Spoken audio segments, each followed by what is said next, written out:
Hey, Una, sorry I'm late. Got caught up playing Marvel Snap again. Yeah, no worries. It can be addictive sometimes. Yeah. Great card game, though. Yeah. But today, once again, we're here to talk about the My Hero Academia one. And more specifically, some of the reveals that we've seen recently, because, well, we talked about some of the changes that have come with Set 6, or are coming with Set 6 in the previous video. We've seen a little more since then, and I'd like to go over that properly. Yeah, card reveals are always a nice part of card games to see what's coming up. Yeah, and obviously, I don't get through videos quite fast enough to show you all the reveals, and also it's not my place to do so when they're being given out to specific creators. And this time we've got My Hero Meta is the person who revealed the best Jeanist cards, and I'm going to leave a link to his video in the description down below, because frankly, he did a really good job. And yeah, I really think you should check him out, and he should receive some credit for that. Yeah, it was a great video overall. Yep, and talked a fair bit about one of the combos with one of my favorite cards from the new reveals, the card being Fiber Web combo, which combos on a ranged and a ranged, so you'd think it wouldn't work with Best Jeanist's own ability that's the second attack, but he actually has a separate foundation that lets him add it to his card pool, and it's arranged, so he can then have 2 cards in his card pool after playing his first card of the turn, then throw this down on a 6, and in conjunction with his character ability, turn it into a 10 damage throw. Yeah, it's a crazy combo, which I'm sure we'll probably get to see a lot of play in Best Jeanist to come.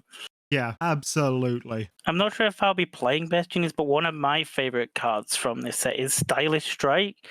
Purely because I think it could do some quite funny things with my pet deck Tiger.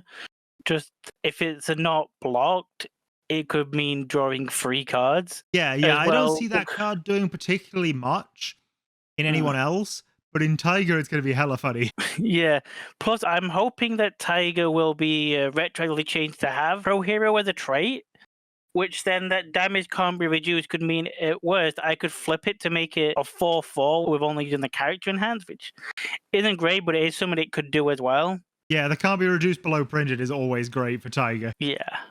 If you can manage to run Pillar Swing in him, that's crazy, because it can't be reduced below 8. I don't think we can run Pillar Swing, sadly, in Tiger. No, I don't think it shares symbols, but it would be good if it did. Or I probably would be playing a deck with them 2 together. Yeah. Moving on, though, what I really want to talk about today is just Best Jeanist himself, because this got revealed, and we mentioned symbols. Can you tell me what symbols does Best Jeanist have? Can he run internship with Best Jeanist? No, he can't, which is a shame. He should be able to play it. It's literally got his name on it. It took me a while to figure that out, because you can't see the symbols on this character card. People are like, oh, it's only a problem for deck building. No, it's not, because actually, he can run internship with Best Jeanist. He shares death with it. What he does not do is share Earth with it. And Earth is needed to actually use the ability on the card. Yeah, it's such a weird thing. It's got his name on the card, but he can't run it well. Like, you can still run it because it's a 0 diff, and sometimes you just run them for being vanilla 0 diffs, but you want them to have an effect if possible, even if it's going to come at 1 in 100 games. It's better to have that there than one that does nothing. Yeah, and it's not as if it even has a good block modifier. No, we need them to errata it so it says Earth in Best Jeanist in response, just so he can use something like that. Yeah, just anything that makes it work. I don't think they would retroactively give it Earth in Death response. So I think if they did change it, which they probably won't, is that they give it Best Jeanist can also do it if they wanted to throw us a bone that way. Yeah, I just don't see him being able to use it. But the problem with this is that people are going to see his face on it and go, oh, we can put it in him. Or are they going to see his name on it because his face isn't actually on the card? Yeah. And they're going to put it in him, and they're not going to pay any attention to the fact that they can't use it, especially as none of the symbols match now anyway, because they're all different symbols to what they were. Yeah, which is going to cause a lot more confusion and that to newer combined players. with the fact that symbols are tiny and out the way now means it's going to be really unclear whether or not he can use that ability in play. And we do actually need to see that ability during play. Yeah. It's terrible design space. Yeah, it's like, I agree with what people saying, like, yeah, it makes the art look a lot better, especially with these characters I'm quite liking, but the symbols need to be a little bigger, just for ease of use and seeing. It doesn't make the character art look better. What makes the character art look better is being frameless. And you know who else did that? Magna. Oh yeah, she is. Magna looks hella good. I am trying to get like a binder page or two of just Magnas for my trade binder. Yeah, So yeah. far- You say trade binder, you don't mean trades at all. We all know that. I've got 6 out of 9 to finish one page, with 3 of them being regular, 3 of them being judge versions. So I'm a bit of the way there. I'm pretty sure we can hook you up with another. But point was, this change doesn't actually do any good or any bad for how the characters look. It just makes it harder to read the symbols and harder to read the keywords as well, because they're now shunted down to the bottom, which is kind of a problem given that only one character ever had a relevant keyword before, and that was the second version of Turnaloose. I have no idea who that is. It's a 7th cross character, don't worry about it. The actual source material was basically vaporware. Okay, interesting. No one I heard of it. It's well before my time of UniVersus. Yeah, it's a level 99 games game that crossed over with 3 different games, at least, I think 4 actually in the end, but never released itself. But he had Breaker 1 on his face. It would have been nice to do something with Twice like that, give him something like that, because you want to block with him a lot of the time. Well, Twice instead got Ally, and Ally on Twice is kind of cool, I don't but it think doesn't I've do a used it. vast amount. And then the only other one was there was an early misprinting of one of the Soul Calibur characters, Taki. They just put weapon on her face by mistake. Because her entire deck was weapon, so they just put weapon on her. It's just tending to go, it's getting Soul Eater, you know? I really hope we get Soul Eater someday. Because then it would make sense for some characters to have weapon on them. No, even better than that. You know the new Challenger decks they're doing? Yeah. Print both the characters with an attack half. And so whichever character you don't use becomes an attack in the deck. That would be crazy. It'd be absolutely crazy, and I would love it. Isn't there like some magic cards that are like different if you like flip them over or something? Yeah, there are double-faced cards in Magic now. They're stupid. It's like, I know Dragon Ball had a similar thing where your leader cards, so like your characters in this, have an awakened state. The difference with that is you never shuffle those in, so it was never a problem for having the wrong card backs. And I guess that's not a problem for UniVersus anyway, because you have 3 different card backs that are all legal simultaneously.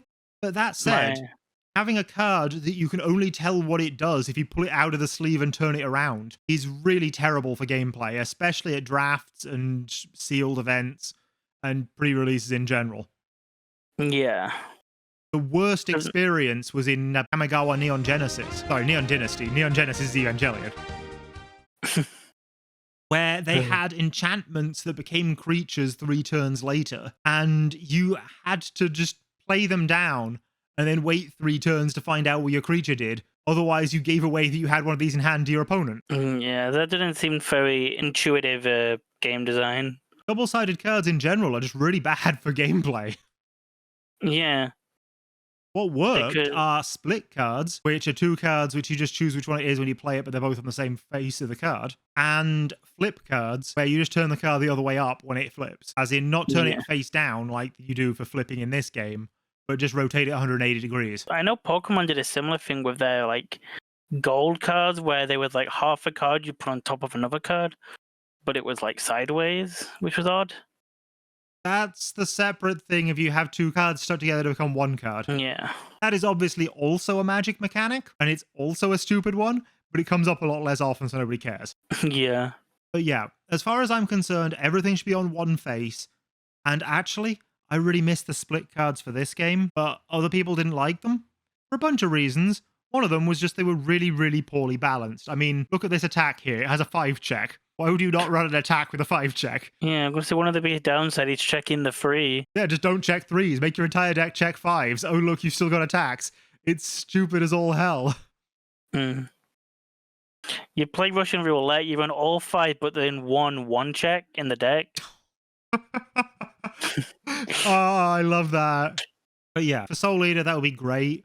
Characters that are split cards would never matter that they were 2 cards because they'd be either a character when they're your character and unable to be used as an attack, or they'd be an attack when they're an attack and be unable to be used as a character.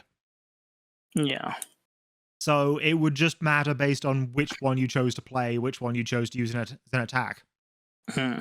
And that would be it. That would be cool. That'd be a really fun thing to do with character cards and a way to bring split cards back safely. I really think the game should do that, but I know a lot of people are against it just because it contains the word split cards. Yeah. Sometimes, no matter how like reworked something is, you just hear the name of an old mechanic and you just shudder thinking about it. Yeah. A lot of the old split cards, actually, I've seen stuff that does basically the same thing, because a lot of them were just actions on one side. So you get an attack with a from hand enhance. Now we just have attacks with from hand enhances that aren't actions. Yeah. They're basically split cards anyway. But they're not. Nobody complains about double front beatdown. I don't think I've seen anybody play double front beatdown. No, because it's a one check. Nobody plays one checks. Hey, some duelists do. Yeah, I mean, I do. I do with Ball Might, but... Ball Might's cool, though. Yeah, that's stuff that characters could do. That's fun stuff with one checks. But what characters are doing now are they're getting more keywords of the trait variety, and a number of abilities are gated behind them.